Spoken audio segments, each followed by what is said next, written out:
Good afternoon and welcome to Kylemore Abbey on this National Heritage Week 2022. Today we will take a look at an altar fringe of lace alleged to have been the work of Mary Queen of Scots and her maids of honour. And before we begin, it's important to quote directly from the only biography of the Irish Dames of Ypres, written in 1908 by Dom Patrick Nolan, a Benedictine monk who at that time had full access to the Benedictine community and their archives. And so I'll quote directly. Among the treasures of the Abbey at Ypres, we may mention a piece of lace worked by Mary Queen of Scots and her maids of honour,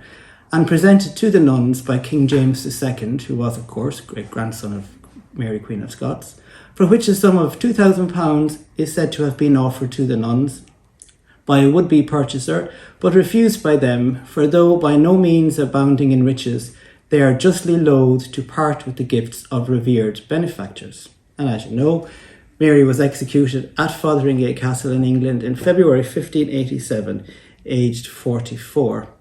So I'd like to point out that originally the lace was said to have been up to 2 meters in length, but over the years it has been somehow reduced to this much smaller size, indeed less than 1 meter.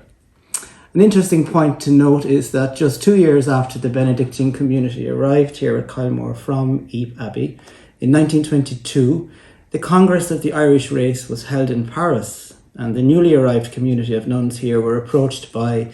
a minister of the day who asked them would they be interested in loaning one of the treasures from their archives at that time, which they had brought from Belgium, to be displayed at the Congress.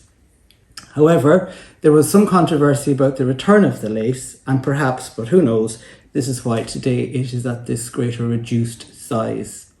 I would also add that the black backing, which is behind the lace, more than likely was added by some